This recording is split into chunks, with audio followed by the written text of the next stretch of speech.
So I've been told I must stay near this mic because I teach in here or have taught in here. My problem is I'd go for a walk over there. So I need to anchor myself and not kind of disappear because we're recording the event. So you're all very welcome to the Food, Diet and Nutrition Research Group launch. My name's Alan Donnelly. I'm director of the Health Research Institute here at UL, of which FDN is a very important part. And we're here, although they've been working together and developing for some time, this is the official launch, of the group. And, there's some fantastic work going on and a lot to learn from them. So it's a lovely sunny day outside. Unfortunately, we're in a sunny afternoon. The door is open so you can see the sunshine, but thanks so much for actually spending the time on such a nice day to come to listen to this, because we've got great speakers and it's going to be a great event. So just a little bit of kind of scene setting, and try not to walk away from my mic here. The Food, Diet and Nutrition Group really is something that's been waiting to happen for some time. I've been here in UL long enough to remember that food science has been here for decades, and there's an awful lot of history and strength in that area. But with the foundation of the dietetics program at UL, we had we put in people who were researchers on the clinical side of food, diet, and nutrition, and brought together other people from other areas who worked with healthy populations and were very interested in diet. So it's something that we've thought about for a long time, and it's fantastic to see it all coming together. And fantastic work from Audrey Tierney and Catherine Norton, who are the kind of co-leads of it and the main drivers of it. So the kind of core areas, if you look at the wheel there, and the HRI loves wheels, we have wheels for everything. So you can see all the different areas included and the different researchers included in the space. It covers clinical nutrition, metabolic health, gut microbiome, sustainability, food systems, health promotion, and other areas. And the great thing about it is that breadth of research areas under the food, diet, nutrition heading, and also the cross collaborations with other areas within the Health Research Institute and across UL as a whole. It's a really collaborative and strong grouping. And one of the other, big things about it is that it faces not only the HSE, it faces the health system, but it's also very industry facing. And that's something the HRI wants to promote. We want to increase our links to industry. And, food and diet is something where there's a very strong, Irish industry in that space. And we'd really like to see growth in the interactions we have with them. There's already a good number of industry-sponsored projects in that space, and it's something we want to kind of increase and have grow further. So, just trying to read my notes here and look at the things. So, what is the potential of it? The potential really is that it is collaborative. Some of the projects within food, diet, and nutrition will be independent. They won't be collaborative. There'll be core food, diet, and nutrition projects. But the other piece is the ability to collaborate across our network of research groups, our network of centres and institutes. And within the HRI, we have an aging research centre, and there's very close collaboration between FDN and them. We have cancer, the Limerick Digital Cancer Research Centre, and physical activity. And those areas all interact. Physical activity and diet, cancer and diet are real important research areas for us here at UL. So it's great to see the FDN getting its kind of independence, but it's networked so well already with other aspects of our Health Research Institute. And the big thing about having a research institute like this is the ability to attract large-scale grants. All research centres, research institutes are driven by external research funding. And again, creating the research group, the FDN group, gives us that ability to be more attractive to those more serious funders and to build up applications for things like European funding, those very large networking grants that are out there. So I think, it is something that's been in gestation for a long time. It's something we've been planning for a long time. And it's amazing to reach this point where it's actually formed, we're ready to go. The next step, because it's never, sit on your laurels, the next step is to go for the UL Centre recognition. So once FDN has been up there for a while, we would hope that it will be a candidate as a UL recognised research centre. That requires a degree of scale, a degree of cross-collaborative history, and a degree of research excellence in terms of funding and publications. And I know this group has all of those. Putting it together, I think they have a very strong chance in the future of becoming another recognised research system, research centre within the HRI's kind of 7 research areas. And we encourage all of them to move towards centre status because it comes with additional funding and it comes with additional supports. So it's something we'd really like to see in future for the centre. But I think I've said enough about it. I think that, the speakers you're going to hear today are going to kind of weave more into this, what it's about, the areas it's going to work in. And we're headlining, we have 3 kind of internal speakers, and we have our keynote speaker, Professor Donal O'Shea. Donal sitting here in the front row. If you don't know Donal, you've probably heard him on the radio or seen him on the TV, because he's definitely that go-to guy in Ireland for obesity. And it's I keep hearing, turn the radio on and Donal speaking. It's a kind of common thing. But it's great to have him here. I've met him in conferences and other venues, but it's actually fantastic to have him here. And I think this might be the first talk you've done in UL, is it? I think it's my first talk here, yeah. Yeah, so it's... frequent visitor, but first opportunity to speak. Yeah, frequent visitor, and it is a great chance for you to speak here. I know you've supervised a PhD, co-supervised a PhD here, and you've had other interactions in the past. So if you don't know him, Donal is a consultant endocrinologist at St. Columkill and St. Vincent's Hospital, and he is a professor of medicine at UCD. He graduated from UCD in 1989, which is probably long ago to some of you, but I was thinking, oh, that was after me. After that, moved to England, to Imperial College London, where he worked with Professor Sir Stephen Bloom on brain regulation of appetite. Since returning, he's established 2 hospital-based treatment units for obesity and gender dysphoria. And he has a specific research interest in both obesity and gender. He's published more than 250 papers in that time, which is phenomenal, a very well-cited author. And until very recently, I think February this year, he was a national clinical lead for management of obesity at the HSE. So Donal, and I won't go on with the introduction because Donal has a lot to say. It's a fantastic presentation there for you, the title of which is The Evolving Landscape of Obesity Care. And a big UL welcome to Donal, Professor Donal O'Shea.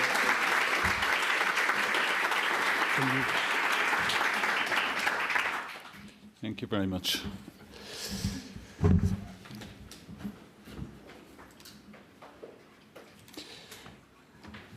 That's your water.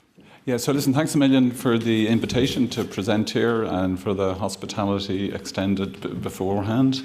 It was the nicest anybody has ever been to me before I give a talk. So this lady got her gold medal for having 50 years of diabetes there recently. And Diabetes Ireland give that out if you put them forward for it. And she is a lady who would have started bubbling her syringes and testing her urine for sugar. Now it's sensor, pump, incredible advances over 50 years. So people diagnosed today with type 1 diabetes in the developed world will expect to live very normal, healthy lives. In the developing world, or in countries where you only get your treatment if you can afford it, it's a different story. So much has changed in the years I've been involved with diabetes and obesity. The American author Charles Eisenstein said this: "The world as we know it is built on a story, and to be a change agent is first to disrupt the existing story of the world, and then you have to tell a new story so people have somewhere to go." And medicine is a change agent, and evidence is a change agent. And I've met patients over the years who have sat there individually telling me their story, but you extrapolate from their story and you get new insights. And it's been amazing. Obesity care in the 60s and 70s was HCG. That's a hormone that makes you sick when you're pregnant. So they thought maybe that'll help you lose weight. So there was a trial of HCG for weight loss by making you sick, jaw wiring, various appetite suppressants that caused pulmonary hypertension, gastric balloons, a small amount of surgery, and extreme diets.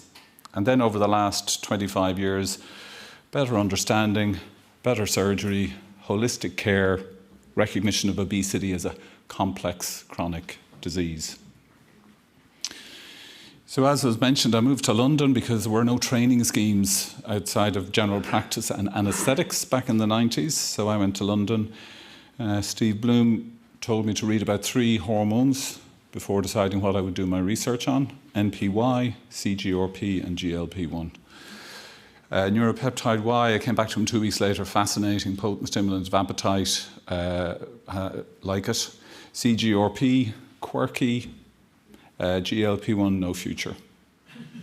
And he said, "Thanks for doing your homework, you'll work on GLP-1. So that's a good supervisor, and I've tried to have that little vignette in my head when I'm involved with supervising students. And then I came back to Loughlinstown. And I'm going to tell this talk around 4 patients that have influenced my thinking over the years. First patient, we've set up a twice-a-month clinic in the Central Mental Hospital, which moved from Dundrum to Portrane. And the first patient we saw day 1 was known to have diabetes. He was on clozapine for his mental health, high sugars, escalating insulin doses. His weight was 103 kilos, and his HbA1c was 88, which is very poor control of his diabetes. And this is what's happened obesity during my career. The BMI over 30 has doubled at a population level, but at the same time, the BMI over 40 has gone up 600%, and the BMI over 50 has gone up 1,200%. So we've had this explosion at the extreme end as we've grumbled to this population doubling. And that's driven by an environment that allows the promotion of high fat, high salt, high sugar foods to everybody. And if you see your name on a slide, and people are saying, "Oh, there's my name on a slide," and you took a photograph, what if you're 5 and you see your name in a bottle, right? So mature grown-up adults react to their name in a bottle. 5-year-old will see it and they'll have to get it. And if they can't get it, they'll get somebody to get it for them. And then we allow the industry to package those products in packaging design specifically for that child's mind. So a 5-year-old is attracted by cartoon characters, a 9-year-old maybe by sports things. So they're packaged specifically for that child's aged brain and placed at their eye level. It's all planned, it's all choreographed, and we allow it to happen. Ice cream freezers when I was growing up were chest freezers that you'd have to dive into. Now the 3-year-old's ice creams are available at the 3-year-old's eye level. Kids don't pester for sprouts, so when it comes to the fruit and veg department, you don't see products displayed at that level. Just look around your supermarket. And then I love this study, Jerry Morris, public health epidemiologist. It's probably my favourite study ever, I think. London bus workers divided into drivers and conductors, and looked at incident heart disease, 32,000 in each group, perfectly internally matched for age, ethnicity, smoking status, income. Drivers 3 times more likely to have a heart attack, and drivers 3 times more likely to die in the first 3 days after the heart attack. And it wasn't that our friend, the conductor, was going to the gym, just walking around and not sitting.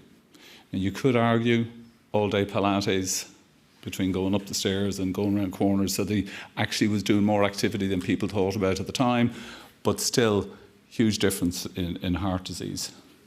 And we know sedentary is bad. So this is sedentary individuals' highest risk of mortality. Any risk factor we intervene with, it's the first little bit you do that gives you the biggest advance. It's just getting up and getting a little bit active. And then moderate to vigorous activity is best, and too much of a good thing is never a good thing. So your Ironman triathlete and all those people who ran under 2 hours for the marathon at the weekend, probably not good for you long term. You're better to be doing the park run. And this is the UK Foresight plot of the 198 different determinants of obesity. And policymakers hate this because they say, oh, you can't do anything about it. But you have to do something about it. If you group them, there are 7 major groupings, and 5 of the 7 are outside of the individual's control, and most within the environment. And if that's the case, that is mainly within the environment, then obesity should spread within the environment. And that's what this study showed. If a friend of yours develops obesity, over the next 5 years, your risk of developing obesity is increased by 68–70%. And if a friend of yours develops obesity, your risk is increased by about 38–40%. So spreads within the environment to 2 degrees of separation. And the conclusion in this New England paper was if you want to influence your weight, you should choose thin friends. Not a conclusion you would get away with writing in 2026, thankfully. And I use this image because this is the image that finally, or concept that finally got obesity funded. And Minister Donnelly got that prevention and treatment are different. So this is an Australian beach in the 1970s. If you took this photograph today, what would be different? It'd be in colour, correct? Umbrellas, yeah. Sun cream, t-shirts, everybody would be pretty much covered. More obesity, for sure. Anything else? Gender difference, there'd be more girls. Somebody see less people?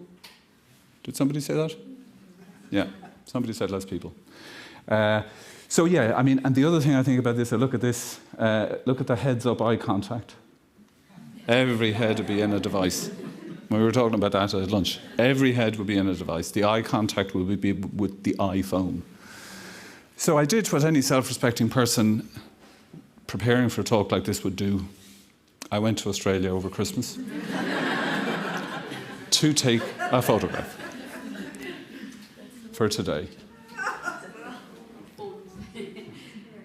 And less people, this is Christmas Day on Cottesloe Beach on wild. A lot less people. Anyway, but when you get melanoma, you're not told your treatment is sunscreen and a hat. That's the prevention piece. Your treatment is surgery and drugs. And yes, you put on sunscreen, you wear a hat because you don't want to develop more skin cancer. So we have to stop telling people who have obesity that their treatment is eat less, move more. It's not. Their treatment is surgery and drugs. And yes, it's important that they address the lifestyle thing, but it's to stop them developing more obesity. If I had realised this, I wouldn't have gone into obesity as a specialty, because this is not personal opinion. With lifestyle change, you can achieve 5 to 10% weight reduction for 90% of people. There are some people who can do this linear thing, eat less, move more, and continues to lose weight to a target weight, but 90% of people can't. It's 5%, 10% if they do well, and then it's a trend to drag you back up to your original weight. So the body defends that weight because weight loss is a threat to your living system. And about 20 years ago now, we started, because obesity was driving like over 200 different diseases, and the relationship is strong or very strong for the majority, and many of them are the big killers: cancer, hypertension, heart disease, type 2 diabetes. We stopped looking at individual diseases and began to look at the immune system, the circulating immune system in patients. So we took a tablespoon of blood, 10 to 15 mils of blood from each patient at their first visit. Even within the health setting, I think we forget that that tablespoon of blood contains 20 million immune cells. And if you get a chest infection, that will treble or quadruple as your body fights that infection. So, and these immune cells are divided into functional subtypes based on their size and surface markers. And over the last 20 years, we've kind of catalogued the impact of obesity on the circulating and tissue-resident immune system in people living with obesity. And what we're seeing is that obesity causes a very reproducible effect on your innate and your adaptive immune system. I'm only going to talk about two cells. I'm going to talk a little bit about the iNKT cell and a little bit about the NK cell. So the iNKT cell, invariant natural killer T cell, has been described as a Swiss Army knife of the immune system. Small in number in the circulation, can do anything, can kill, can calm, can regulate, is best left as a regulator, best not getting too involved in the fight. And what we saw in our patients with obesity was, this is a representative dot plot, they were losing their iNKT cells significantly compared to lean individuals. And we said, is this why our patients with obesity are developing all these complications? They're losing a key cell and getting different diseases. So we've only done one mouse study in the last 20 years. And we got a mouse lacking iNKT cells, fed it a high-fat diet, and compared it to a wild-type mouse, looking for the complications of obesity. And what we saw was double the amount of obesity. So it wasn't that they were getting more of the complications of obesity, they were getting more obesity. So no self-respecting mouse should have any fat really, but this is a wild type, given a high-fat diet, 10 grams of adipose tissue. Despite eating the same amount, lacking iNKT cells, double the amount of fat tissue.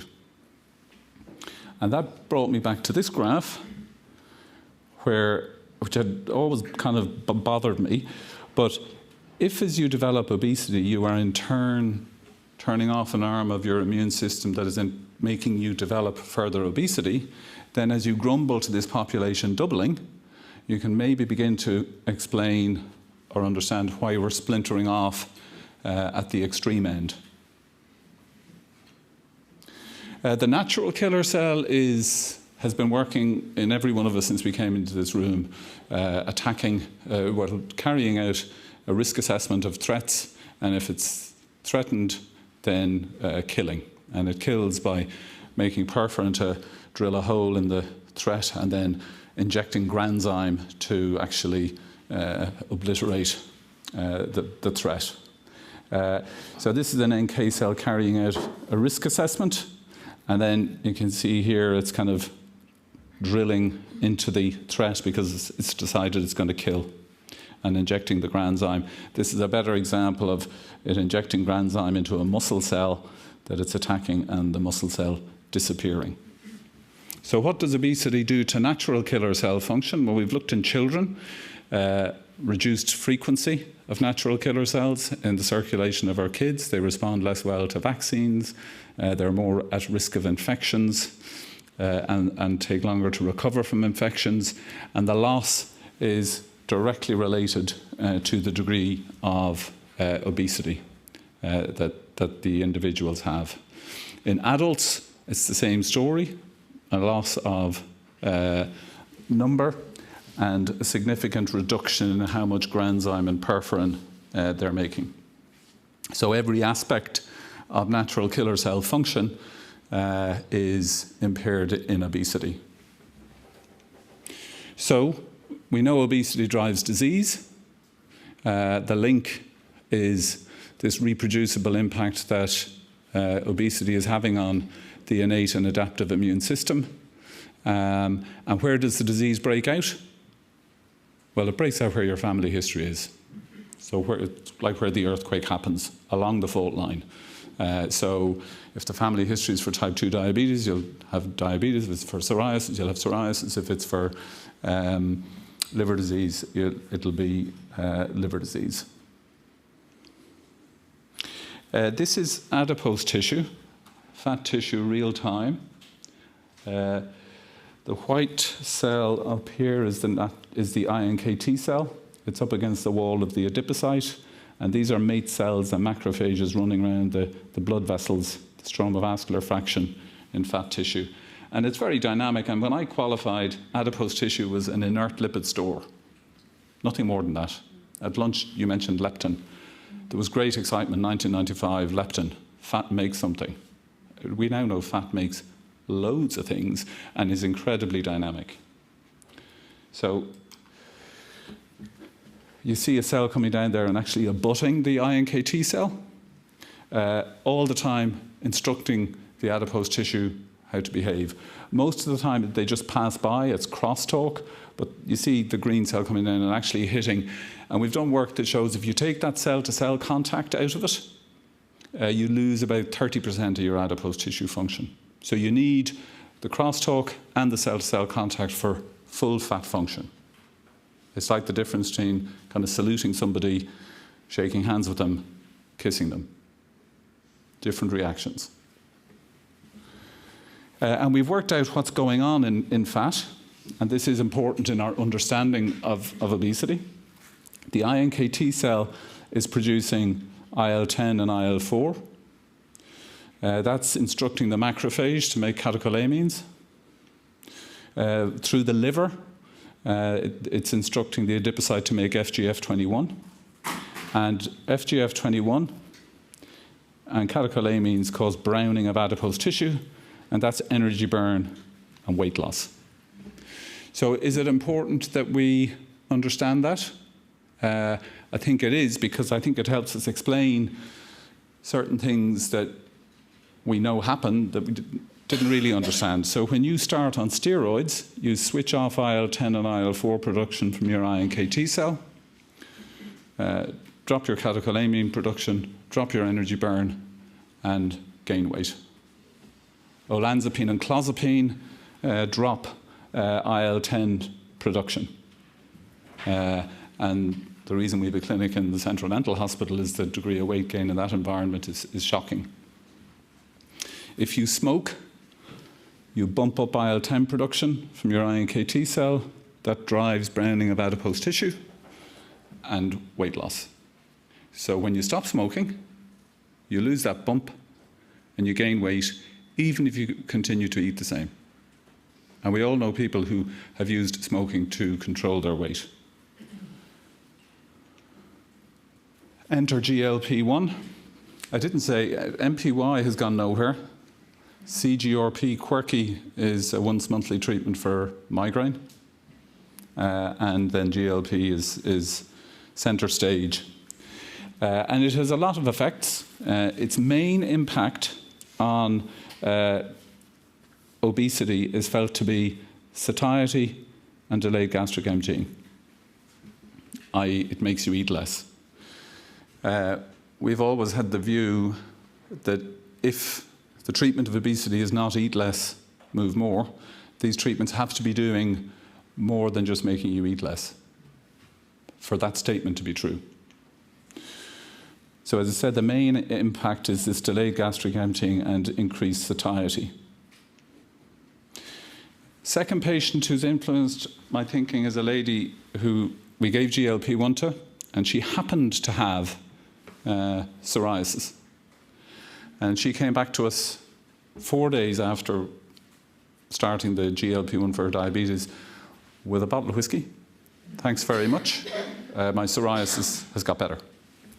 And we said, this is not a treatment. This does not affect the skin. That's just a coincidence. We're happy, but it wasn't the GLP, in our opinion. And then a few weeks later, she had to stop the GLP because she got nauseated and her psoriasis flared within days. So we said, oh, it is the GLP. And at the time, we were working on the iNKT cell, which is also very important in psoriasis. So we said, could GLP be regulating the iNKT cell? And we thought it was a bit of a silly question because the innate immune system, I didn't think of as having puppet strings above it. I thought it was your immediate reactor. But we asked the question, and sure enough, the GLP-1 receptor was on the iNKT cell, anti-inflammatory pathways activated in response to it, and you could block it with a specific GLP-1 receptor blocker. And we got 10 patients, and the PASI, their psoriasis, improved about 70%, and in 7 of the 10 patients, 30 to 40% improvement in their psoriasis. So it's not a treatment for psoriasis, but for us it was an insight into an endocrine regulation of the immune system. There are very, very good treatments that give you complete resolution of psoriasis now. And more recently, we've asked the question, does this immune action of GLP explain some of the weight loss? So what does GLP-1 do to this scheme? Add GLP-1 and you get a massive expansion in iNKT cells and upregulation of that entire axis with browning of adipose tissue, energy burn, and weight loss. And we treated 10 patients, or not 10, 24 patients with GLP-1 and looked at how much they were upregulating their adipose tissue. And basically, the degree to which you upregulate your adipose tissue, there's a linear relationship with how much weight you lose. We think, based on this, that about 40% of the action of GLP-1 is due to the upregulation of energy burn. And if every other treatment we've had for obesity has been stymied by when you lose weight, it's metabolic adaptation, you downregulate your energy burn, and that's what makes you plateau and ultimately brings you back up. The GLP-1s have overcome that metabolic adaptation, and we are saying that it's through this upregulation of visceral adipose tissue metabolic activity.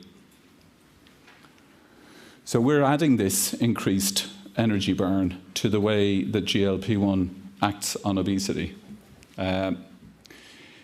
This paper was published 2 years ago. It's the only paper we've ever published on GLP-1 that hasn't been cited once in the first 2 years since it was published, which is interesting. So even within the obesity field, there remains, I'm going to say, an intrinsic bias that it's just about eat less, move more. It's not. It's more complicated than that. We're understanding it better. And some of the treatments that we have coming down the line are exploiting that even more. So obesity impacts on the immune system. That leads to disease And the GLP-1 therapies have the ability to interrupt that to a degree and impact on the disease. What about the neurobiology of GLP? And this has been an area of increasing interest, and I think a lot in the future, kind of 10, 15 years, a lot of focus is going to be on this area. Third patient is a lady who had severe intellectual disability and autism spectrum, really aggressive food-seeking behaviour. Locked the kitchen, locked the fridge, nightmare at home. And when I saw her in 2018, she had a BMI of 41, and we put her on the semaglutide and got her up to the 1 milligram a week dose. And when we saw her with the carers, they were saying, God, the 3 days after are just a pleasure. And then she's back at the fridge and back at the kitchen at night and aggressive food-seeking behaviour again. So we put her up to 1 milligram 3 times a week. As an endocrinologist, I can choose the dose of a hormone to prescribe. I don't have to totally stick within, it must be once a week. So we put her up to 3 times a week, and she, the weight improved, but the food-seeking behaviour was no longer an issue. She was able to go out socially with the family, to restaurants even. So completely transformative in her case. And then back to a patient in the Central Mental Hospital, a 32-year-old who was jailed for violent assault, diagnosed with paranoid schizophrenia and a drug-induced psychosis, and had to be accompanied to court appearances from the prison with 8 prison officers at all time. Attack on site was his default. Couldn't handle him in the prison service, so transferred him to the Central Mental Hospital. His majority of time was spent in seclusion. His diagnosis was changed to a personality disorder with ADHD, and he was treated with clozapine. His mental health improved, but retained this tendency to attack on site, and was specialed with 2 at all times. When I saw him, he was 126 kilos, up from 87 at his arrest, and he was referred to us. So he refused initially to see us. In April of 24, we had a very mute conversation. From his point of view, it was monosyllabic really, but agreed to start a treatment for his weight. And we did that in July, and I was back on the high secure unit in December, and I said, how is he getting on that? And his weight was down to 120 kilos, so I was a little, that's not great. But the staff said, but what's in that injection? He's almost polite since he started it. Right? And I said, why did I have to come back here to ask that question to be told that? Because I don't understand that. So at our meeting, research meeting the following week, and back in Vincent's, I mentioned it to Brian O'Donoghue, the 2 stories together, and he said, that's just impulse control then. So your GLP is regulating impulse control. And if your impulse is attack on site, it's attack on site. If it's must have food, it's must have food. If it's gamble, it's gamble. So it's regulating impulse control. So could there be a role for GLP in impulse control disorders? There was a very good retrospective analysis of patients with alcohol use disorders and with opioid use disorders. In the opioid use disorders, 500,000 patients in the US database, rate of opioid overdose 81 per 10,000 if they weren't on a GLP-1, 31 per 10,000 if they were on a GLP-1. Alcohol use disorder, nearly 1 million patients, a little bit younger, more male, and the rate of alcohol intoxication was 281 per 10,000 if not on a GLP, and 82 per 10,000 if on a GLP-1. So these are now been studied prospectively as part of kind of a comprehensive approach to various impulse control disorders. And this is with GLP-1 on its own, right? I mean, we're still broadly on the right hand, on the left-hand side of the screen here, with monoreceptor agonists. At the far side there, you have retatrutide, which is a triple receptor agonist. 100% of patients respond to it. I mean, the problem with GLP-1 on its own is about 30 to 40% respond, but 100% of patients respond in weight terms to the retatrutide. And there's a combination molecule published about a few weeks ago which combines FGF21 with some of the GLP-1s and is giving, in preclinical studies, outrageous improvements in metabolic health. This is a patient who had 27% fat in their liver at the start of a study with tirzepatide. At the end of the study, 2% fat. And our hepatologists have never had a treatment for whatever they're calling that condition now, MASLD, I think they've changed it to. And last month, oral tirzepatide, which is Mounjaro, was approved by the FDA in the United States at a cost of $50 a month. And that compares to about $450 a month for the injectable. So if you take the injectables out of it, you don't have a cold supply chain issue, you don't have the cost of the device, and so the cost tumbles. And then in a few years' time, you wind forward to when it comes off patent, and you will have cheap, available treatments that will be much more affordable with a bigger reach. I'm going to say just a little bit about the model of care that I was involved with as HSE lead. And the original obesity policy and action plan, the task force that Micheál Martin established when he was Minister for Health, reported in 2005. The Minister for Health had changed and was now Mary Harney. Mary Harney was living with obesity and did not feel she could take it on and champion it. Gave it to a junior minister, it died. That's what happens if it goes to a junior minister. If you lose a kind of a window of opportunity in policy terms, you lose a decade. So it was 10 years before we got the next Healthy Weight for Ireland obesity policy and action plan. And that was broadly identical to the one from 10 years previously in its recommendations. But we just went at it with more enthusiasm again.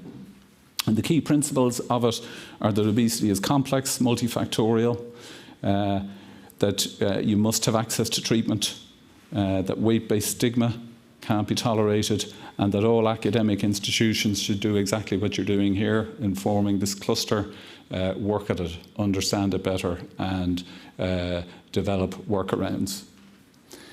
If you like wheels here, the HSE want triangles. Okay, they will only fund a triangle.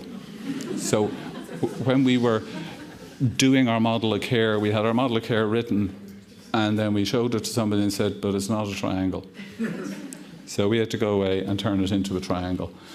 And there are 5 levels of care: living well with your condition, what goes on in primary care, access to community-based interventions, and Best Health is rolling out around the country. It's in half of the regions at the moment. Then you must have access to specialist care and surgery. And then you have to all the time work on policy and the prevention piece, because that's really important. And there is a similar model for children, and the obesity policy has been updated now for the next 5 years to 2030 within a lens of to 2040, because this is not something that we're going to solve. It's not going to go away. But the new policy has 3 pillars. One is nutrition, one is activity, and one is management. So we've come a long way to have management now as one of the pillars of the new policy for obesity. Back to patient 1. The gentleman with type 2 diabetes, 103 kilos and an A1C of 88. The old story, and unfortunately still the current story for lots of people, is eat less, move more insulin, further weight gain. We now have different tools that we didn't have. So what we did, started GLP-1, wean the insulin. Nutrition, physical activity advice are important, but off insulin, sugars between 6 and 8 and weight of 87 kilos, because we now have the tools. So this is the old story. The new story is, and the story that everybody in this room needs to bring out of the room and own, not just say. We now know it's complicated. It's genes, it's environment. You're protected from losing weight, but your body does not want to lose weight. And we're finally getting treatments that are based on this improved understanding of obesity. So thank you very much for your attention and the invite.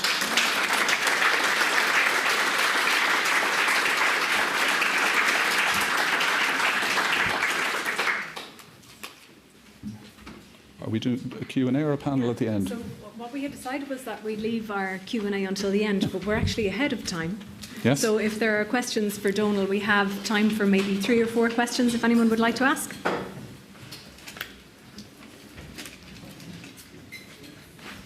Just wait one moment for a mic. GLP-1 agonist, have you ever been as a patient who has psoriasis, direct treatment for them who has a psoriasis? Have I ever treated the psoriasis? It's a treatment. It's not licensed for psoriasis. Type 2 diabetes and psoriasis often occur together, so it's more common. So if I see somebody with type 2 diabetes who has psoriasis, I will favour GLP-1. Our dermatology colleagues have looked at it in psoriasis without diabetes, and it is effective, but it's not a treatment for psoriasis because the treatment they have for psoriasis are amazing. Like they have anti-interleukin something that clears the psoriasis completely.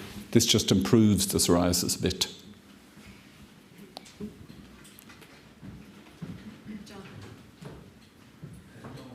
Thanks for the talk, really enjoyable. Thank you.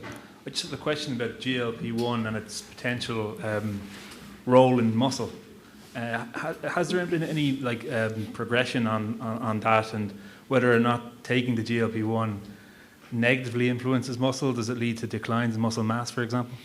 Yeah, so when you lose weight, you lose lean mass as well as fat mass. And when you stop the treatment, the tendency is to regain the fat mass, not the muscle mass. So all of our patients, are advised on resistance training. The pharmaceutical industry have their own answer, which is a myosin analog that stops muscle breakdown. We were again talking about that earlier. Not a big fan of that as an approach. I think resistance training as a part of the overall approach to patients on GLP-1s is what we need. But yeah, you lose muscle. There isn't evidence that it impacts directly on muscle function independent of just the loss of weight. So a combination of GLP-1 plus resistance exercise? Yes, that's what we talk to our patients about. Thank you. Yeah. That's very nice, thank you very much. Thank you. Can I ask you a question on the site-specific nature of the fat loss? If I understand it right, in most normal, I'm going to use BMI, I don't like the term, but BMI people, about 80% of the fat mass is subcutaneous and only about 20% is visceral. Yeah. But that sort of changes a lot in the obese, and the visceral becomes much larger. So when you use your drug-based therapies, where do you see the site-specific loss in fat mass? You lose from both subcutaneous and visceral, and they've really tried to claim you lose more visceral. but they haven't been able to convincingly do that. So you lose from both fat compartments. So when you study these in the models of your fat cells, are you using fat cells from a subcutaneous white adipose, or are you using fat cells from a more visceral or even a brown adipose tissue on your studies that you do? So the majority, what we have done is we have looked at how subcutaneous adipocytes behave in response to different treatments compared to visceral adipocytes, and we have shown that they're equivalent. So we have studied both, but you can use the subcutaneous and it will tell you what's going on in the visceral, because they behave and respond in the same way. One further comment. Yep. The study in Nature studies, the Knittel studies, whereby they were looking at where your fat mass is, why it is proliferating. It was principally due to cell number rather than cell size. Are you getting a similar response here? Are you getting a reduction in the cell number or just the size of the fat cell? Yeah, you don't. It's size. It's adipocyte size that you're impacting on, not number. So you've still got the cells there to repack if you lose control. If the energy equation changes, yeah. Which would mean probably for the juvenile, you're probably going to have a different strategy to try and prevent the increase in cell number, so that you're not lumbered with that for the rest of your life. Ideally, and we know that in young people with obesity, it's more complicated, it's less responsive to intervention, and they respond less well to treatments like metformin if they have young onset type 2 diabetes. Hello, hi Donald. Thank you so much for the lecture. That was really amazing and an eye-opener. My question is around GLP. You said that it shows that it can be used to control impulses. Are there any ongoing studies specially related to certain impulses, and what impulses would we be talking about? Well, I mean, you've got impulse control disorders, as they're termed, include kind of extremes of kind of gambling, pyromania, a lot of people lighting fires, kleptomania. I have one patient living with obesity who also has kleptomania, and I started her on GLP-1 hoping to impact on the kleptomania. She used to dress as a nun, get on the bus, and just lift stuff out of the person's bag beside her. And like, you wouldn't think back at the end of the day, if you were missing something, you wouldn't suspect the nun, most likely. Excellent response weight-wise, no impact on her kleptomania. She just needed a smaller habit going out. Thank you. Thank you for that. Okay. Thank you very much. Thank you. So if you'd like to all join me in thanking Professor O'Shea for such a fantastic talk this afternoon.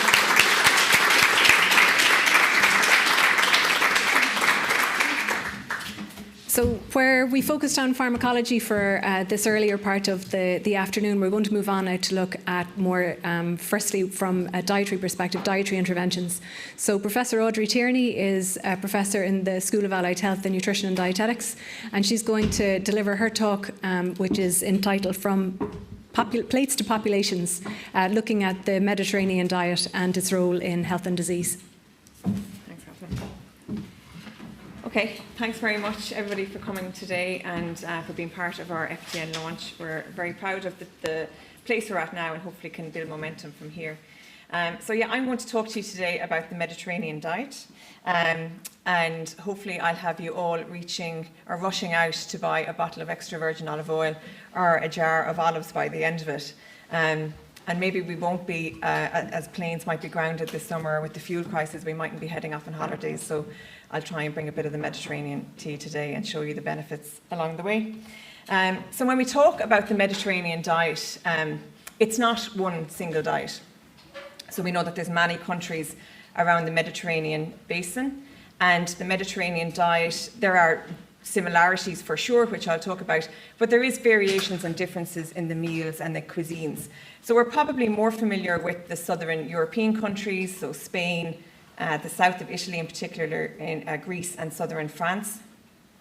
This is where a lot of the research has been conducted. And when we talk about the Mediterranean diet, this is probably the reference diet that's within most of the studies.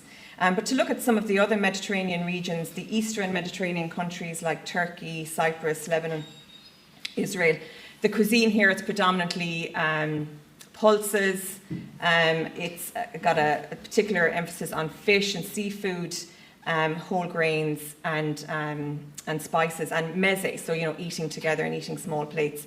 And then the North African countries like Morocco, Algeria, Tunisia, Egypt, they have an emphasis on whole grains like couscous, for example, and a particular emphasis on local spices.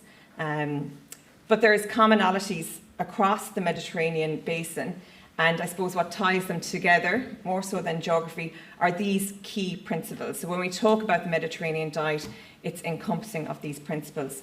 So olive oil, and more importantly extra virgin olive oil, is the main culinary fat, and usually the diet is centred around this ingredient. A high intake of vegetables, fruits, legumes, nuts and whole grains, moderate intakes of fish and seafood, low red and processed meats, fermented dairy in moderation, so your yogurts, your cheese, your kefirs, and social, seasonal and minimally processed eating patterns. Okay, and I'll talk a bit about more of the lifestyle around the Mediterranean in a little while. So when I started out researching, I actually wasn't researching the Mediterranean diet, but I was researching nutrients or key foods that were obviously part of the Mediterranean diet, but looking at their role and function, particularly with the diseases of an inflammatory pathogenesis.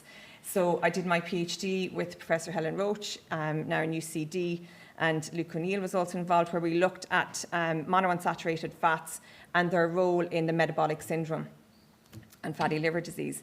And we saw some nice effects where people who weren't subscribers to a Mediterranean diet at all, or had low intakes of monounsaturated fat, and they improved, we saw the most beneficial effects. So with regards to lipid profiles, endothelial function, and particularly insulin resistance. We did some nice work then around polyphenols, which helped to reduce oxidative stress and dampen that inflammatory signalling. Omega-3 fats I've looked at for years in terms of reviews and interventions, and they have been profoundly limited to lower inflammation and cardiometabolic benefit. And underlying this is that antioxidant-rich whole food pattern. So I did some work around lycopene, which is found in your red, colourful tomatoes, particularly found in the Mediterranean regions. But as we know, we don't eat solely nutrients or foods. And when I moved to Australia a while ago now, I joined the Mediterranean Diet Research Group. So I started to look at it as a pattern, a dietary pattern effect.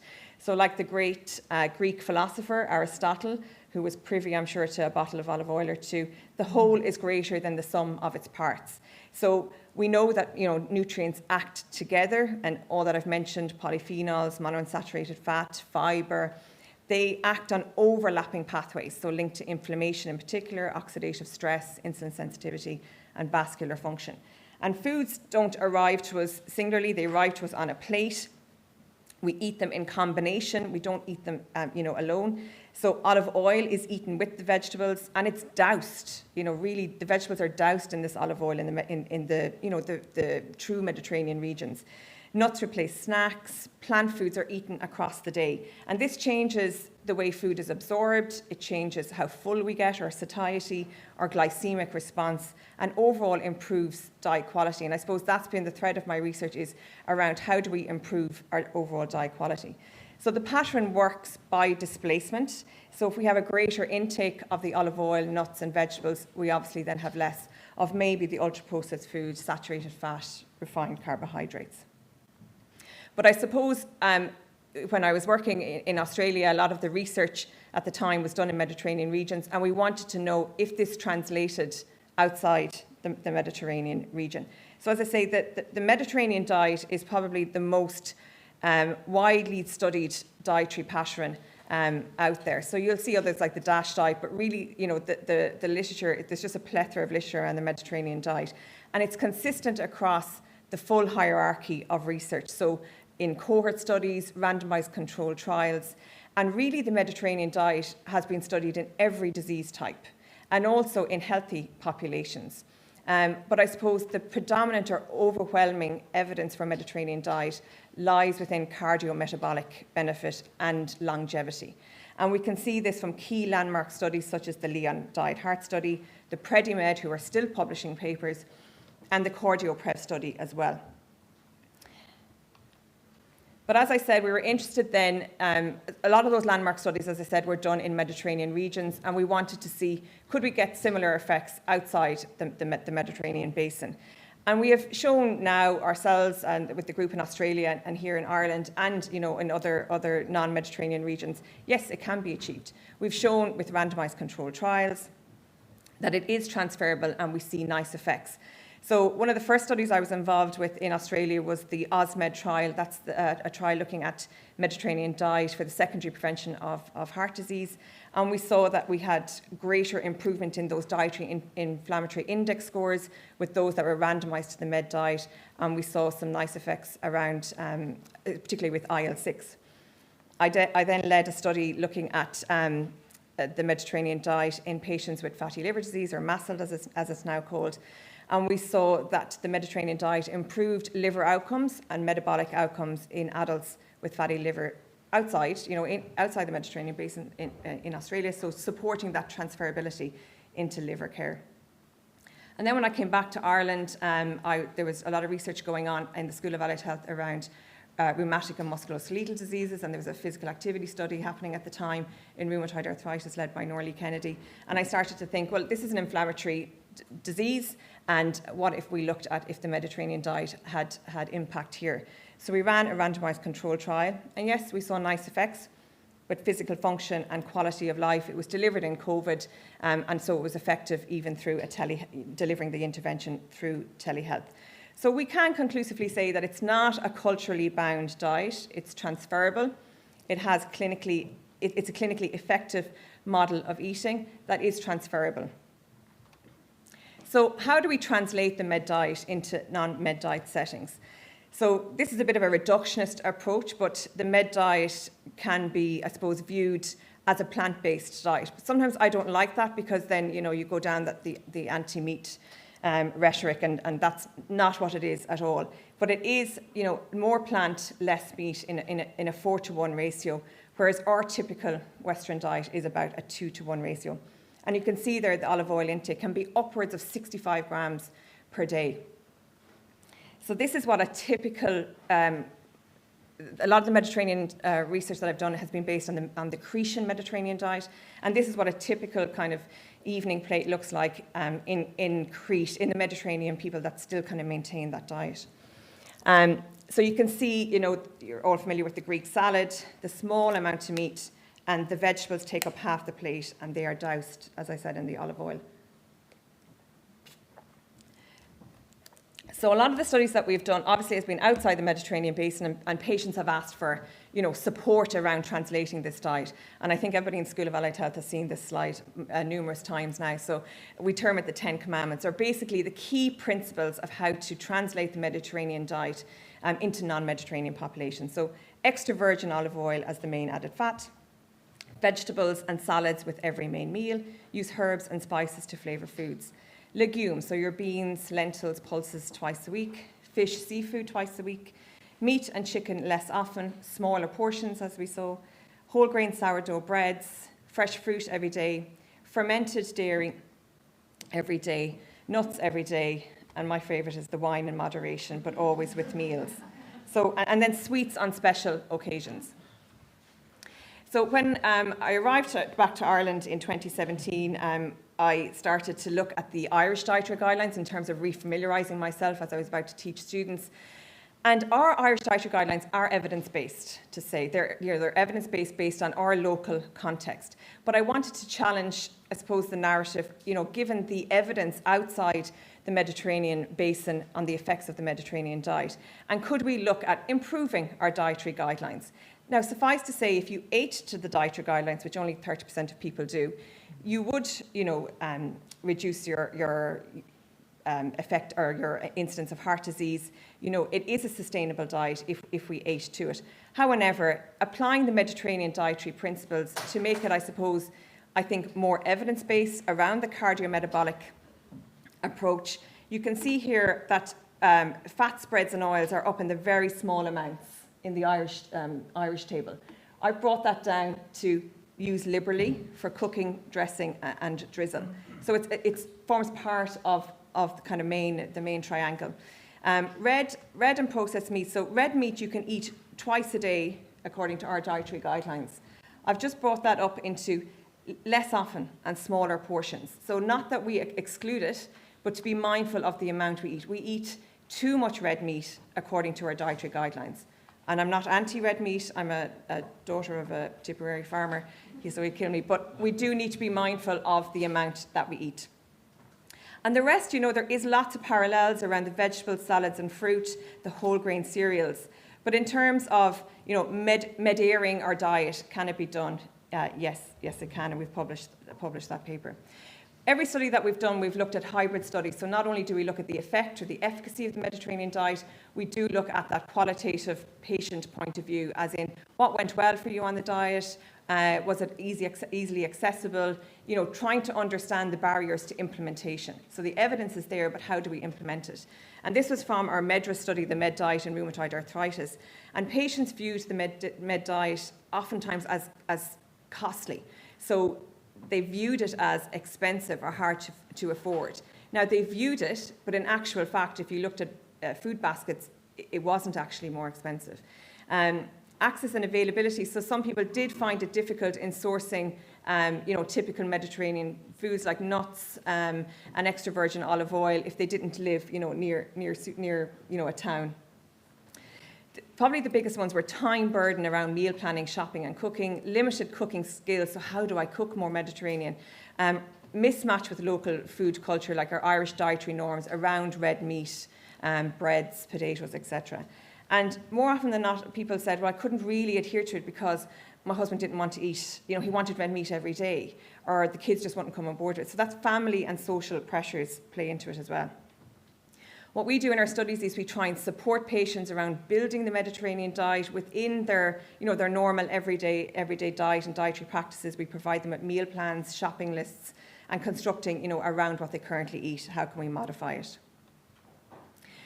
Just to say, a lot of the research that we're doing now is involving the Mediterranean diet, but we're looking at the Mediterranean lifestyle as a whole. And actually, the original meaning of diet stems from the Greek word dieta, which means a way of life. And I'm lucky enough to be part of this Mediterranean Lifestyle Medicine Institute, where we have ratified back in 2023 an international consensus statement around Mediterranean lifestyle.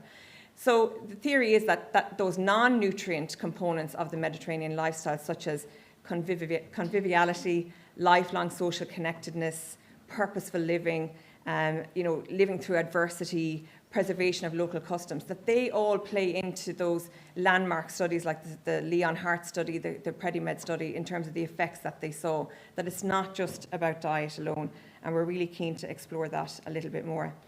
In terms of our own kind of diet and our dietary guidelines, we also have, you know, our traditions and customs that, you know, if we go back to kind of original, you know, community connection, local food, and a balanced way of living, alongside this mid-era diet, you know, it might be better for us all. So food for thought. And I'll leave you with that. Thank you very much.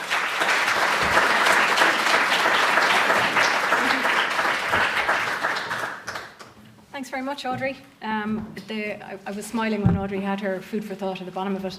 At one stage, I was tempted to almost have like a bingo card, because there are so many puns that you can use that are related to food. Have we whetted your appetite? Have we given you food for thought? So we're going to move on now from Audrey's talk. And Audrey, as I mentioned, was in the School of Allied Health. And part of what we're doing today was to try and showcase the interdisciplinarity and the collaboration across the different departments in the university. So we're moving now from the School of Allied Health to the Department of Physical Education and Sports Sciences, and Professor Brian Carson is going to speak to us about food systems, so moving from plates and populations to food systems and sustainability. Great. think Catherine robbed a couple of my puns from my opening line. So I'm going to speak a little bit about some of the work that myself and colleagues within the Food, Diet and Nutrition group have done, and the types of work that we can do and where we can make a contribution. And sustainability is a key theme throughout Research Week here, and that features a little bit in this talk. So I'll talk about rather than place to populations from lab to lunch, and we'll look at some novel protein sources and their influence on health, performance and sustainability. Very interested in lean tissue mass, specifically skeletal muscle mass. That's where my interest grew as a researcher. And we know that we lose lean tissue mass as we age in a phenomenon called sarcopenia. And not only do we lose muscle mass, we lose function. And there are a number of factors which influence why, or the rate of loss of this particular tissue, and again that loss of function. Things like our physical activity and our exercise habits, our age, which is something which we can't determine. There is an inevitable loss of skeletal muscle mass and function with age. Our genetics, there's a heritable piece to the puzzle. Our health, so if you have chronic disease, for example, you're more likely to lose more muscle mass and function over time. And there's also a catabolic crisis model, so things which may impact your health and your mobility over time. Things don't normally happen fairly linearly. They happen in punctuated form, so you may have a period where you're immobile. Somebody may fall and break a limb or break a hip and so on, and there's forced immobility, and they have an impact also. But what we're here, I suppose, to talk a little bit more about today is the influence of food and nutrition on that progression, and specifically dietary proteins. So why is lean tissue mass and function important? Well, we know over the course of the life in early adulthood, we peak in terms of our lean tissue mass and function. And from the fourth decade on, we begin to lose muscle mass in each decade. And we kind of reach that peak, and I suppose we have two potential trajectories which we can go over time into our older adulthood. And what we want to do really is on this particular figure is you want to maintain that blue solid line here. And what you're trying to defend against here is this green bar, which is a disability threshold. Because once your muscle mass and function drops below this disability threshold, your ability to live independently and your quality of life are going to be greatly impacted. So what we do in this period here to maintain this function is really important. And dietary protein has been shown to have an influence here. This is a really important problem for us. We have a growing population. We also have an aging population. And about 20 million people in the EU currently have sarcopenia and a loss of function. That's going to be a bigger problem over time, and it also has a significant burden on our healthcare systems. We have shown previously with colleagues here in the Food, Diet and Nutrition group the effect of protein on the temporal recovery from resistance type exercise, so how we recover from exercise in more of a healthy adult performance kind of setting.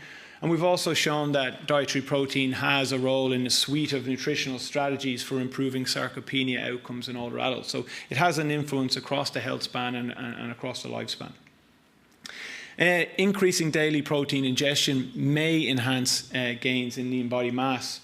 And for those of you who might not be aware, the RDA, or the recommended daily allowance, or recommended intake for protein, so as that we're not deficient in protein, is 0.8 grams of protein per kilogram of your body mass.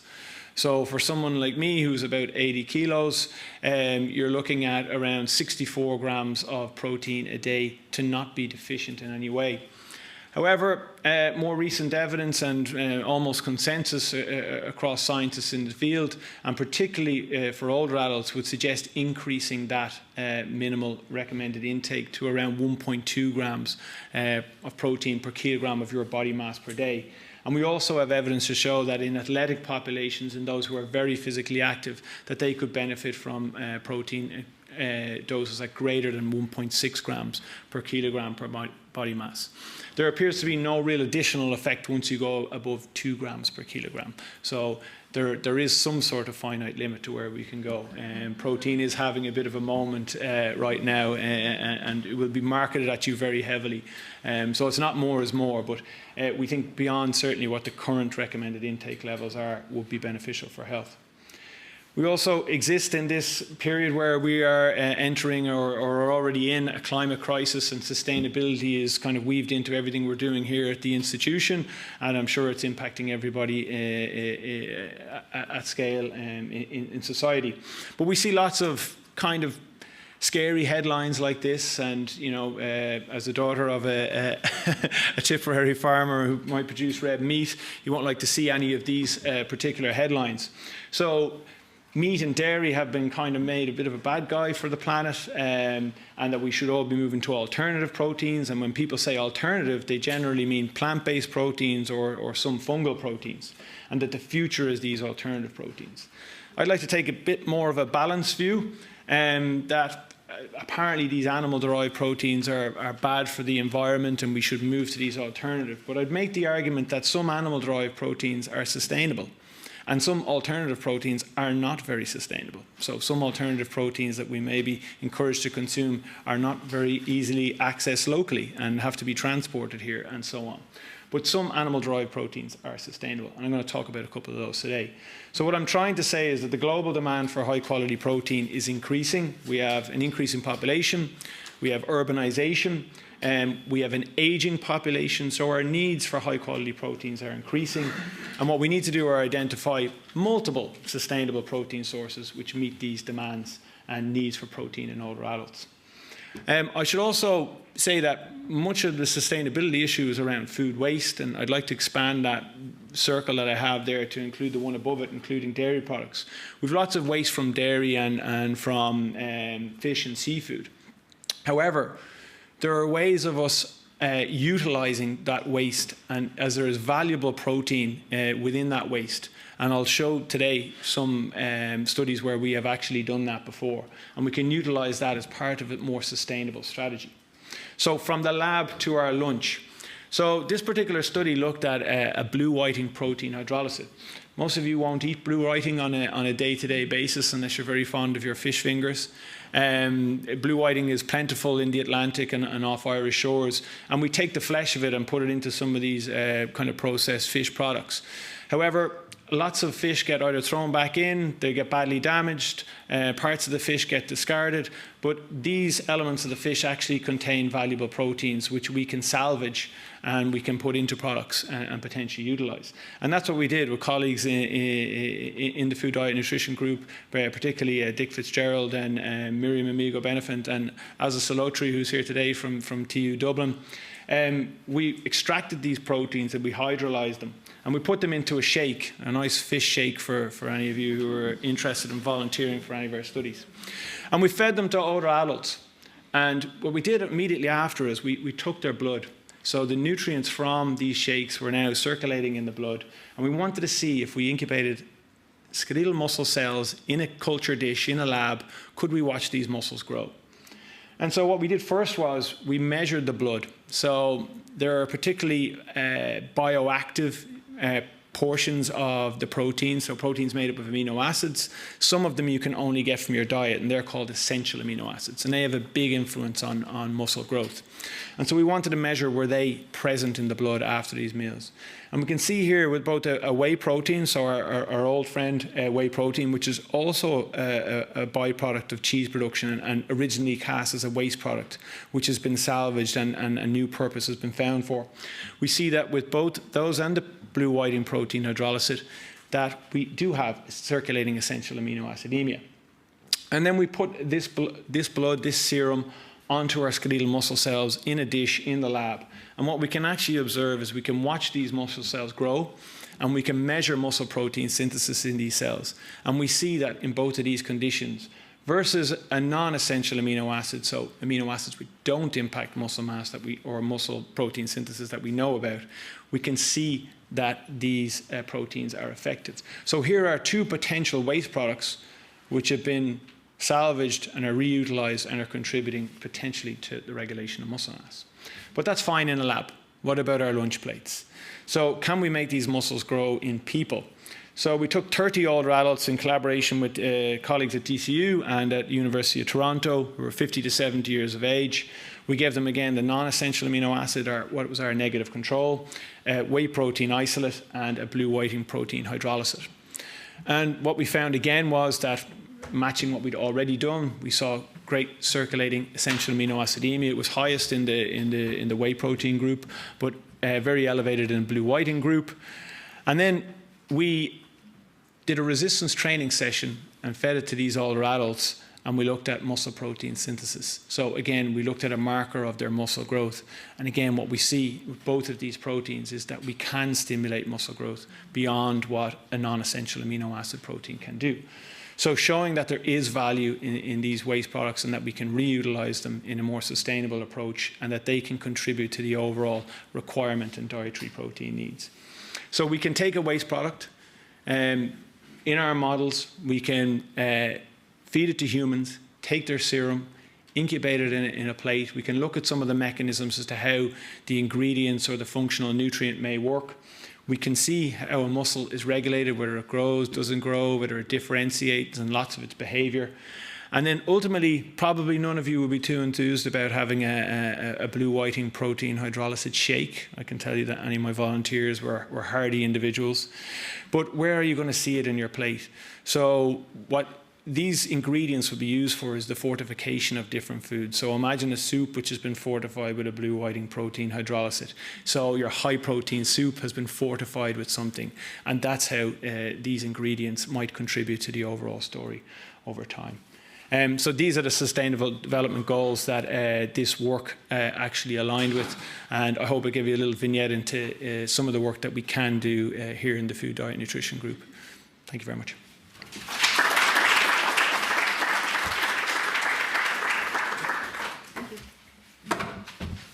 So we had called our afternoon From Cells to Society, and part of what we've demonstrated here is the collaborative work that happens across the departments and then beyond the departments. So whether it's from a cell culture perspective or looking at acute human interventions or population-based studies, we have expertise within the Food, Diet, Nutrition Group to do all of this. And part of today, as Alan had said at the outset, was to launch the event, but also to invite collaboration from our healthcare partners, from industry partners. So we're open for business. So we're going to move on now to the third department who contributes to our Food, Diet, Nutrition Research Group, which is the School of Biological Sciences. And Fabiana Hoffman-Sarda is going to speak to us about non-nutritive sweeteners and the role that they play in health and on the microbiome. So when we were speaking initially about the name for this session, we focused on cells to society. One of the other terms that we were thinking we would use would be from farm to food to flush. So this is a really nice way for us to finish out the event with the flush element of it. Fabiana, over to you. Thank you. Thank you. So I want to share with you a little bit of maybe here is easier. Our research interests in how food can impact host health and the microbiome. And so I want to tell a little bit about our interdisciplinary and collaborative work with other research projects, and then go to my main research interest on non-nutritive sweeteners and the health impact, and then a little bit of the research that we are doing on it. So, about this collaborative work. So we have, among our own group, but also with the medical group, that we are a project on the diet effects on endometriosis and microbiome. We also have some work with industry, like Enterprise Ireland, with a coffee project with a colleague in the department and then a partner here that is in the audience. And then we also have huge project with the sustainable use of the apple industry residues, going to trying to applying in really food products with industry partners and also colleagues in the department. And then here, one colleague of the department has done this kind of figure, trying to collate our research interest in all the colleagues in the department, and so how we can are open to interact in other areas, like besides the food science itself. And then other colleagues in the department have heavy skills on food technology itself. So going to my interest, my bigger interest on the non-nutritive sweeteners. So it's like the professor was telling in the beginning about all this obesity increase and then all the non-communicable diseases that is rising besides our efforts on research on trying to decrease it. So the strategies, let's say, for the high level on thinking about World Health Organization is like on decreasing smoking, increasing physical activity, but also a lot of efforts on diet. Reduce the unhealthy diet. And then there is this kind of interesting part on this reducing unhealthy diet that says that we need to reduce our free sugar intake up to kind of 10%, and some directions on even reach like only 5% of our diet on free sugars. But how can we reach this target that really looks very difficult if we think in our cultural connection with sugary things? So how we can get free of the sugars? Then that's kind of a strategy would be maybe using non-nutritive sweeteners. But is this really like a solution? So that's how we kind of have like some reports from the World Health Organization already telling that one of the main points was that using non-nutritive sweeteners, like we would decrease obesity, but what is not evidence really among that is not, they don't work on that. And then what we have is like a lot of food policies on trying to reduce sugar in products, and then in the labels make it then more evident, reformulation pressure to decrease them. And then, but labeling is not as strong as should be in letting this clear, because all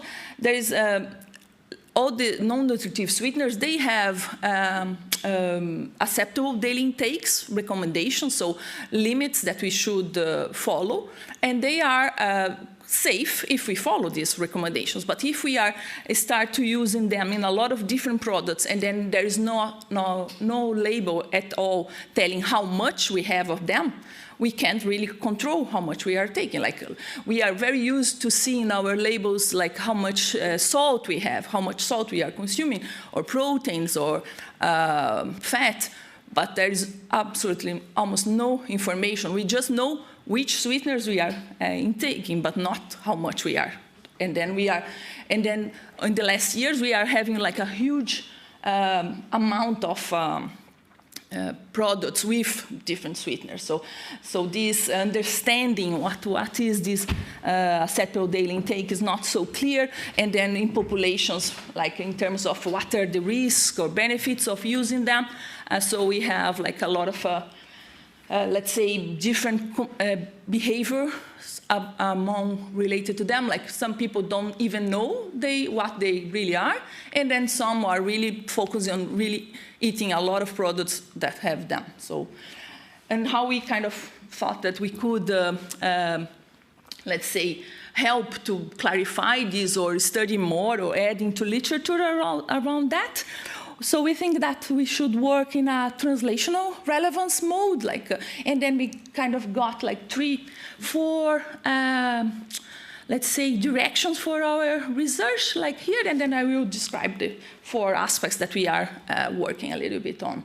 So first, if we think about how we use these sweeteners, we thought about adding more effort on, let's say, natural non-nutritive sweeteners, like would be stevia products or riboside whey products. And then we are developing with our students, different students, like more than 7 different products with them. And then we got some publications on that. And one interesting thing that we noticed that, because all these sweeteners, they have this somehow a little bit can be some off flavor or bitterness, and then how to deal with that. So we got that when we have products with higher acidity, we have a better taste profile, and then definitely when we have a little bit more of fat, they don't contribute so much for the flavor. So that's what we got from riboside A. That is a part of the stevia sweetener. And then when we go to how they really, like in terms of metabolic or molecular aspects of that, as I told you, these sweeteners, they are additives regulated, and then their amount is safe as much as we observe them. But there is research trying to understand beyond the toxicity, like let's say long-term effects or term metabolic effects, and then the microbiome is like one very strong field that is growing evidence in the interplay between us and our gut microbes. And then when we do studies with the sweeteners, we see changes in the microbiome, diversity and composition. But if we think that they are not toxic and they are not consumed because they are not nutrients, how they can affect the microbiome? What is their, how they could be doing that? So we came up with a possibility that is like that they could be inhibiting or promoting codon sensing. What is codon sensing? Is how the bacteria communicate among them. In the environment which they are, like let's say in the gut environment. So, and then we have done with my PhD student Midani, so and then also collaborators in Brazil, these studies with in vitro studies at this stage, but. And then we saw that, depending on the dose and the different non-nutritive sweeteners, we can impact the codon sense of the bacteria. And so that would be a way to understand how they are changing the gut microbiome. And then if we go, and then we also are doing some studies on then the molecular level in terms of influencing GLP-1. That is a very topic point, yeah, how they can influence this, and in even using some molecular docking to understand receptors and these sweeteners interactions. And then if we go now back to the, let's say, the public, the consumer perception on how these non-nutritive sweeteners work, we start with this survey with pregnant women that we thought that would be like a very, let's say, delicate group, consuming sweeteners, on how they would know about them during the pregnancy, and then because of the gestational diabetes, also risk. And then we got the very interesting result that only around 20% of them recognize that they use non-nutritive sweeteners. They say this to the questions. But when we ask them if they are, what kind of soft drink they drink, they 50%, almost 60% of them drink diet soda every day. So there is no plan, like a full recollection of diet soda and using non-nutritive sweeteners, so that I thought that it was really a surprise for us that was the answer. And then based on this result, we wanted to study a little bit more on the general population. And so we have this survey that we just finishing now, that we got 1,000 answers from the 26 counties in Ireland, so to try to get a full answer like here in Ireland. And then we can see that they all mostly know what is artificial sweetener or non-nutritive sweetener, but majority, they have no idea that is a limit for that and what would be the limit for that, the intake for that. So we thought that this is really, and they don't know any like warning or recommendations in relation to that. And then we come like with our main, let's say, we are still analyzing all the data on that, but we can definitely see that there is a prevalence of like the most younger they are, more higher is their non-nutritive sweetener consumption. They really They have some safety concerns about, but not clear, and they don't have the knowledge about really how are the limits or not, and they notice that they don't really read the labels, and then they can't answer if there is something about that in the labels or not. So we really think that based on this higher consumer, we really need to advocate on urgent, clear labeling and improve health knowledge about that. That's, yeah, so that was my thing. Thank you.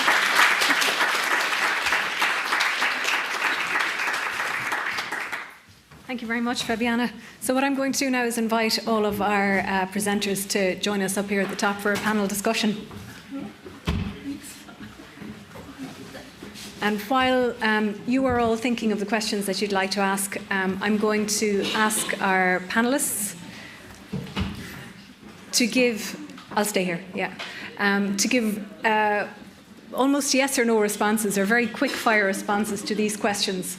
So please get your questions ready, but while we're getting seated here, I'm going to start off by asking our panel to give a one-word response to this. Medication or lifestyle? Donal.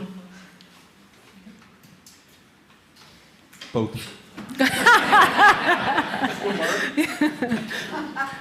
Audrey? I'm not going to disagree. I'm going to go both. Why not? Yeah, follow the lead. Brian? I'll lean towards lifestyle. So if you had to pick one of these two options, personalised nutrition or public health guidelines? Public health guidelines. Yeah, I was going to say public health guidelines. Personalized nutrition. Public health guidelines. I think we're going to start at somebody else because everyone's just going to say what Donal said. So the next one is functional foods, future or fad? Brian? I'll go future.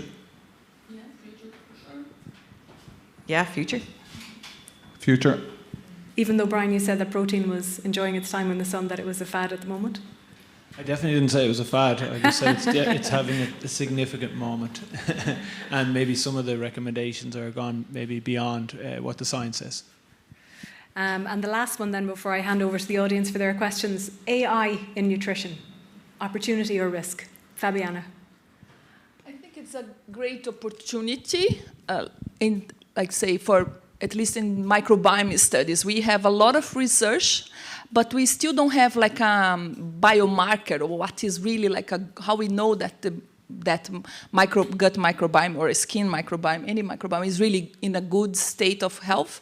So, and then the amount of data available is huge. I think that AI can really help to gather this data and help us to create some kind of biomarkers that we can use in a practical way. So a typical verbose response from the Brazilian. So are we saying future? Or no, sorry, opportunity. Yeah. Opportunity for sure, AI. for opportunity. Brian? Opportunity, yeah. Audrey? I would say both opportunity and a risk in terms of dietetics at the minute. So both for me. Donal, you're nodding. I'm not. I think risk at the minute because AI. What most people are using still is the cheaper versions that don't know if they can be wrong and therefore are absolute in an area that you can't be absolute in. So at the moment risk, but down the line huge opportunity. Super. Thanks, guys. So hopefully you've all had an opportunity now to think of some questions. So we're open for any questions you have for any of the presenters who spoke this afternoon.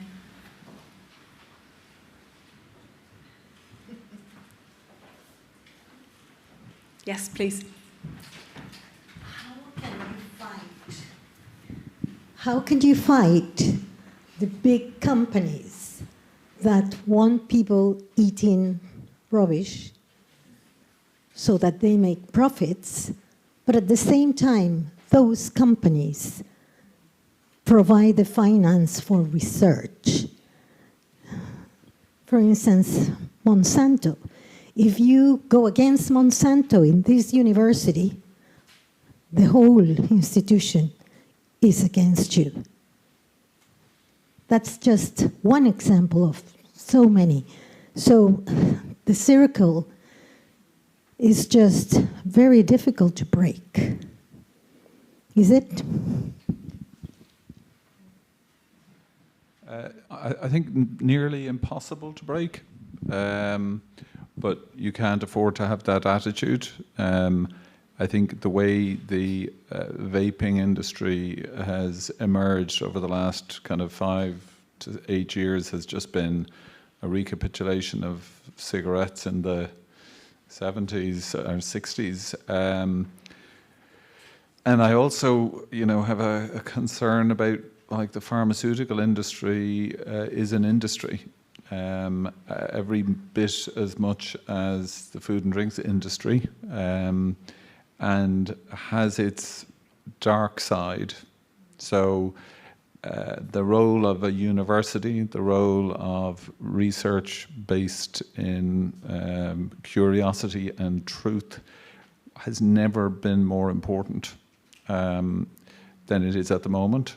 So that's why we need these questions being asked. But I don't know where it's going to finish, obviously.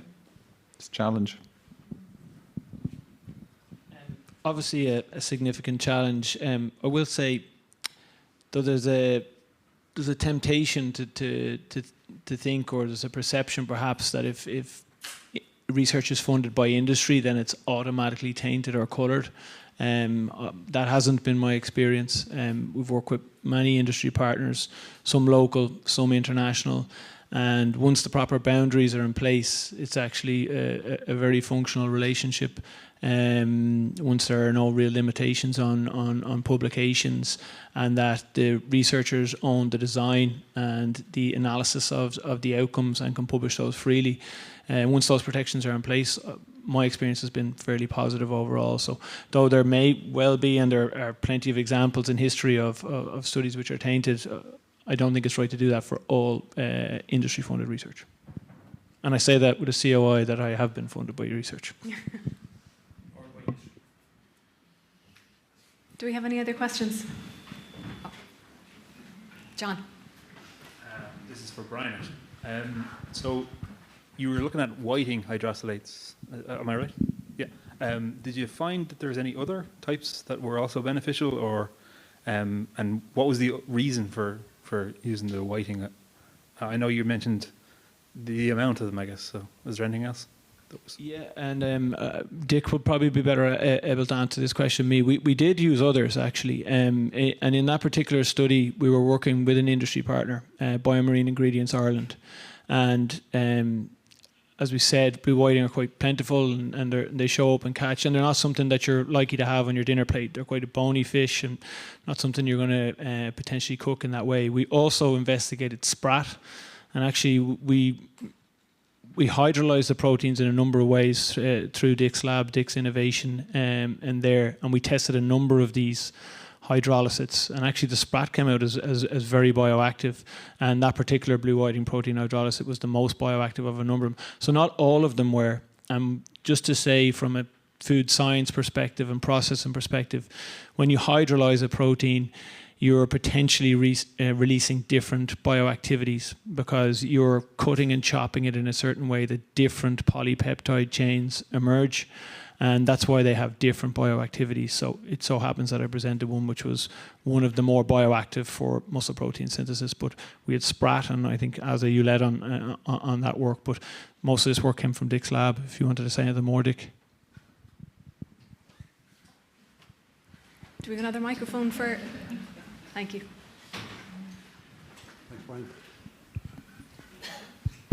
Yeah. We're good. I suppose we can broaden out the discussion in that we have recently published some information around peptides, specific short protein sequences derived from barley proteins, in this case, originally from brewer spent grain, which have shown the ability to promote GLP-1 secretion in enteroendocrine cells grown in culture.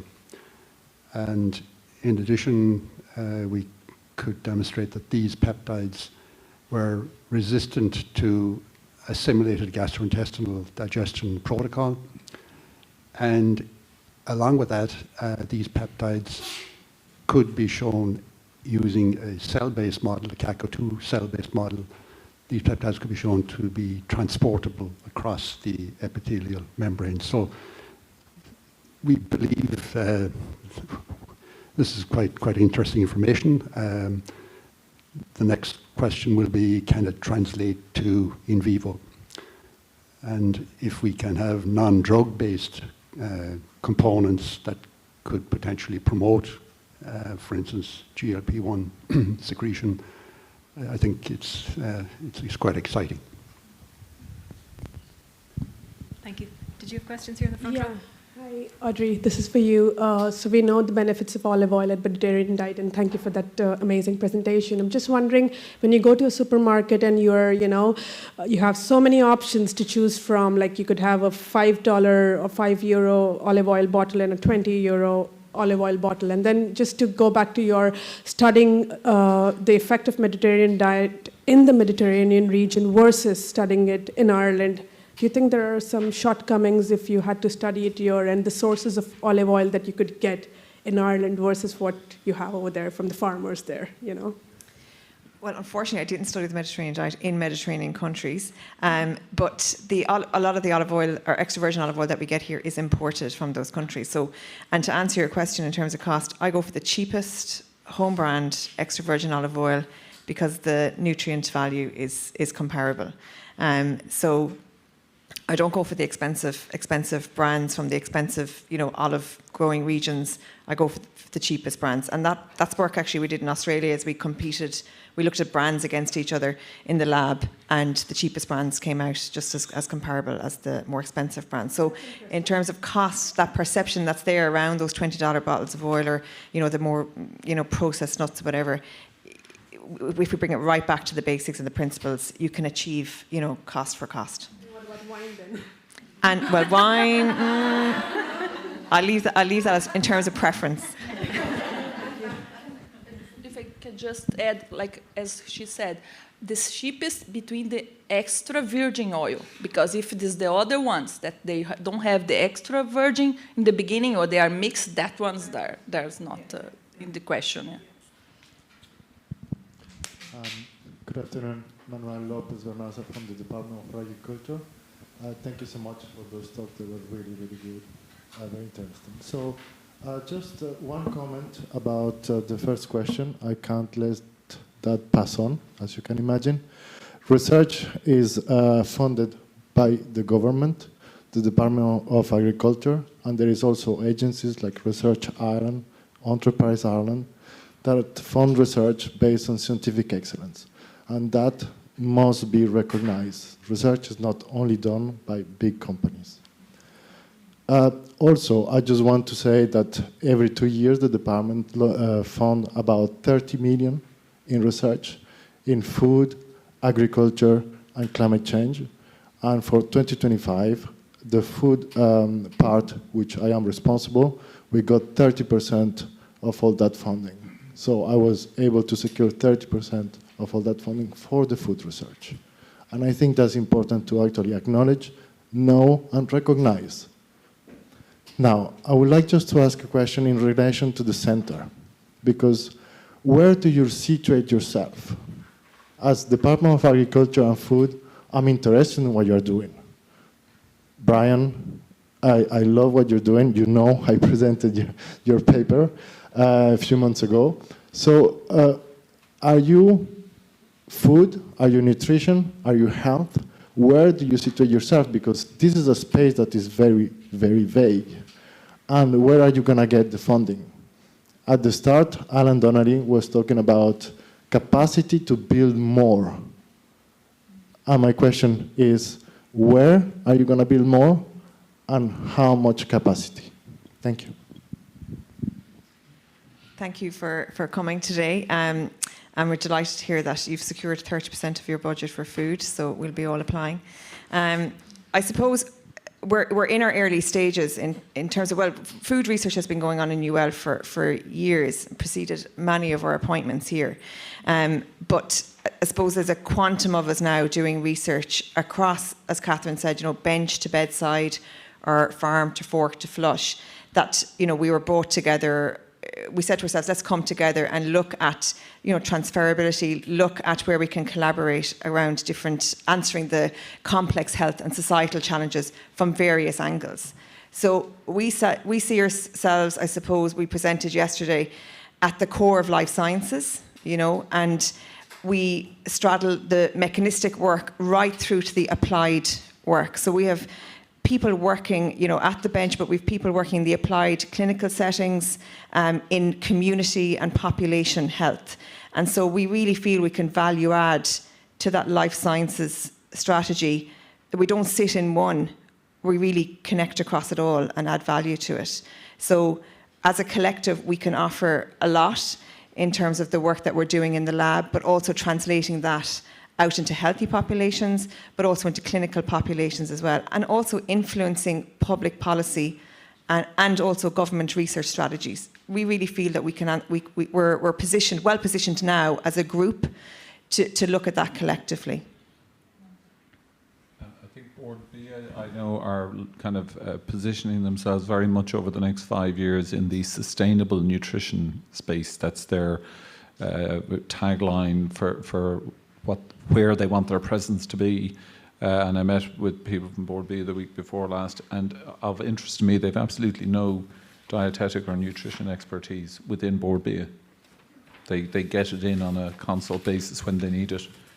I assumed Board B would have some nutrition expertise, but they don't.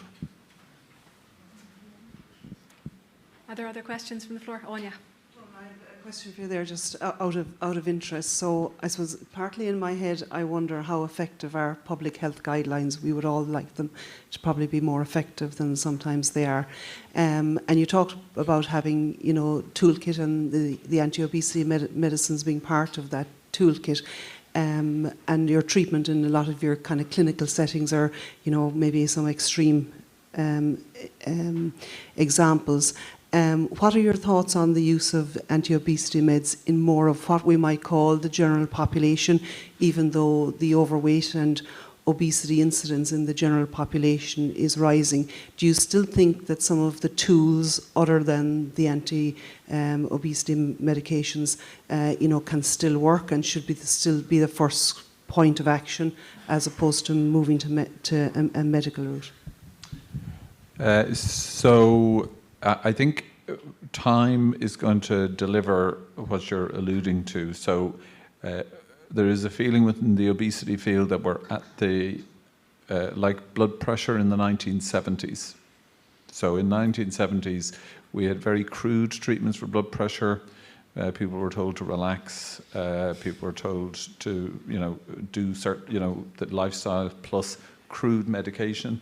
And every night on call in the 80s, you were admitting people with what was called malignant hypertension, just blood pressures through the roof.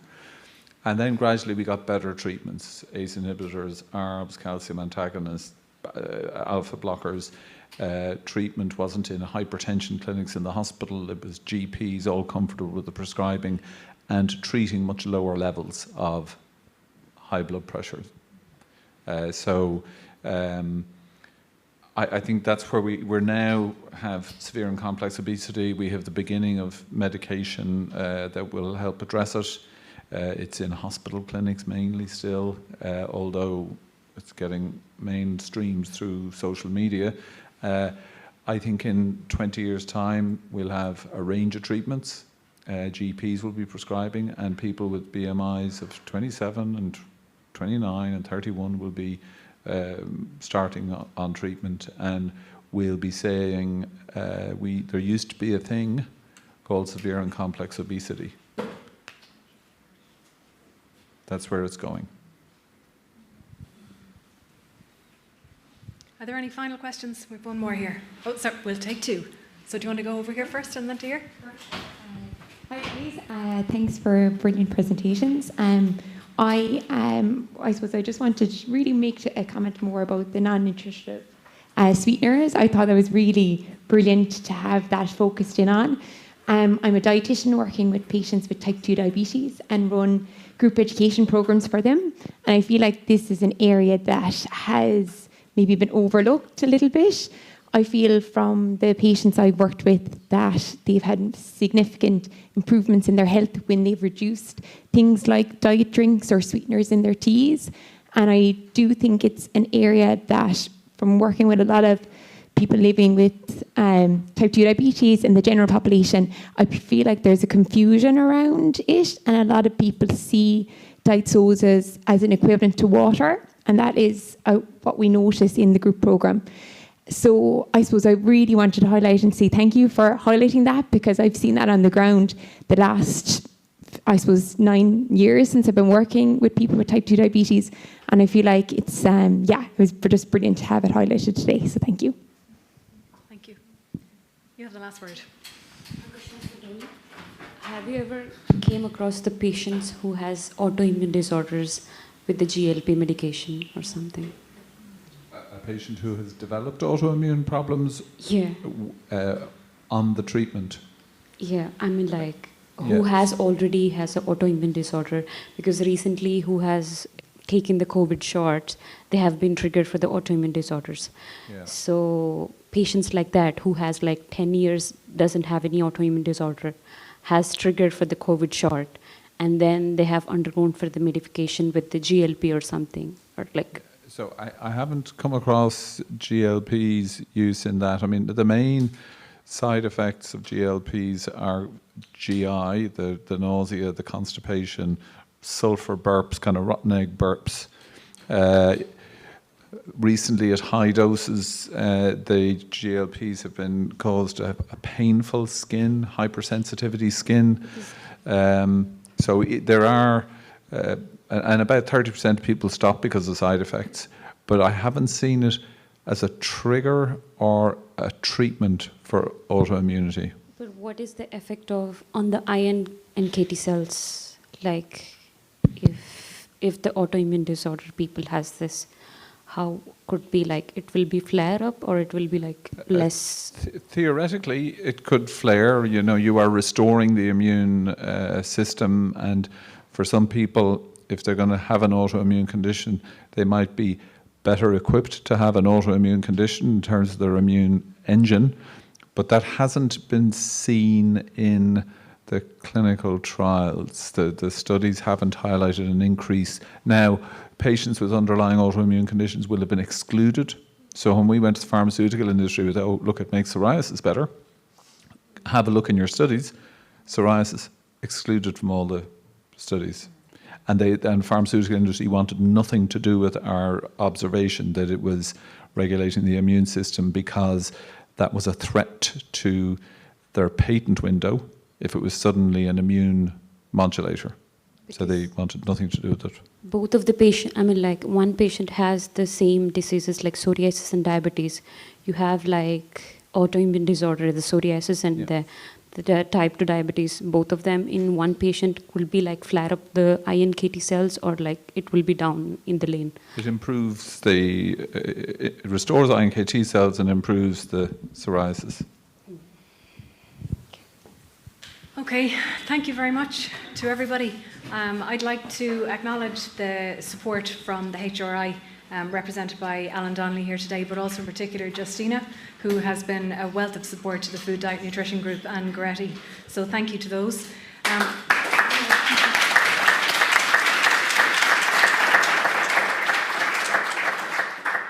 On behalf of the Food, Diet and Nutrition Research Group, we'd also like to thank Research Week for allowing us the opportunity to launch during this event. And it's been wonderful to see so many of our past collaborators, whether it's from healthcare or from industry.